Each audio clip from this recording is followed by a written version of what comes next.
Welcome back. I hope that you found that your first meeting went well and that you enjoyed the personal best exercise. Everybody got a chance to share their story, I would hope. Also, I hope you learned a lot about yourself and others in that process. You'll have many more opportunities throughout the classes to share your stories because there's no doubt that learning from your own experience really helps to develop a strong foundation for your own development. And again, in the end, that is what this class is all about. So the Leadership Practices Inventory, or the LPI, which is what you were asked to complete before class, will also be discussed in detail during this particular class. You'll be given an opportunity to examine your LPI feedback and see how you rated yourself, whether it was on the high side, average side, or low side. And you'll find that it'll fluctuate, actually. This way you can celebrate your strengths and identify, most importantly, the areas that you want to work on. And then you'll be given time to reflect on how improving in that particular practice might help you with your current leadership challenge. My aim today is simply to provide a general overview of the Model the Way practice and to discuss the two key commitments that are related to it and talk about how leaders demonstrate this particular practice behaviorally. If I followed you around at work, how would I know what you stood for? I really love this question because I think it sums up what Model the Way is all about. If I followed you around at work, how would I know what you stood for? And in this day and age, when we are working so much remotely, I suppose this would also apply to if I followed you around at home, how would I know what you stood for? But Model the Way is really about how you show up. So there are many ways to describe this practice. Walk the talk, do what you say, practice what you preach. This is the practice that relates to your credibility, your believability. And credibility is really the foundation of leadership. People will only believe in the message if they believe in the messenger. So this practice is about you, the messenger, and your believability. So to become a credible leader, you first must fully understand the deeply held values and beliefs that drive you. So you start by looking inside. Who am I? What do I care about? What do I value? And then you have to find a way to communicate your beliefs in ways that uniquely and authentically represent who you are. As I said earlier, this is not karaoke leadership where you step into someone else's song. The Model the Way practice is all about clarifying your values by finding your voice and then affirming shared values, values that you have in common with your team. So first, you get clear about what matters most to you, and then you work at what matters most to your team. You find out about that as well.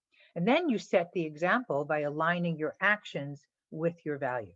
Because as a leader, you are being watched. So you need to set the example by making sure that your words and your actions are sending the same message, that your values and actions are aligned. This is how you establish credibility. You do what you say you will do. So these are the two commitments tied to this practice.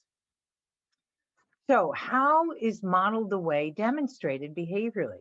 Well, you set an example of what you expect from others. You learn to hold people accountable and you follow through on that. You follow through on promises and commitments. You repeatedly ask for feedback about how your actions impact other people's performance. You ask about and get agreement around values. You get clear about your philosophy of leadership. This is how Model the Way is demonstrated. And in class, you'll learn really how to do just this. You learn to ask yourself empowering questions. How can I be my personal best at this meeting, on this project, in this conversation? How could I be my best in any influencing moment? Because as you learn to reflect on these questions, you will align your actions with your values much more naturally. For example, I heard about one leader who was having trouble motivating her team after they pivoted to working remotely during COVID-19. Apparently, her team members were feeling completely overwhelmed with the numerous technical challenges they were experiencing, the multitude of loan applications they were processing, And along with that, many of them were homeschooling their children. So this leader knew that the values of teamwork and connection and the need for better work-life balance were greatly compromised. And she'd been compromising her own values.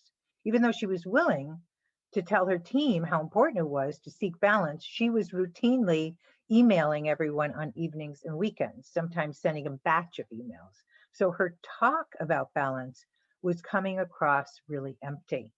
And trust apparently was breaking down. So in order to rebuild trust, she had to model the way.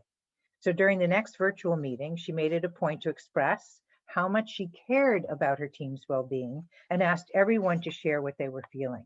She also asked for feedback about what she needed to do to boost morale. Several members of her team expressed a need for more communication and fewer emails at night and on weekends, and clearer direction. And then her team brainstormed different ways to even out everybody's workload. Finally, the leader committed to having more frequent check-ins and gave them permission to call her on it if she didn't follow through on her promises. So this is one example of how a leader might model the way. And so in class, you'll be looking at how you rated yourself within this practice, and you'll discover where your strengths lie, currently where you may need to put your attention, and you'll clarify your values and explore several ways in which you can apply what you're learning to your current leadership challenges as well. So that's it for now. See you again soon, and thanks for doing your in-between assignment. See you in class.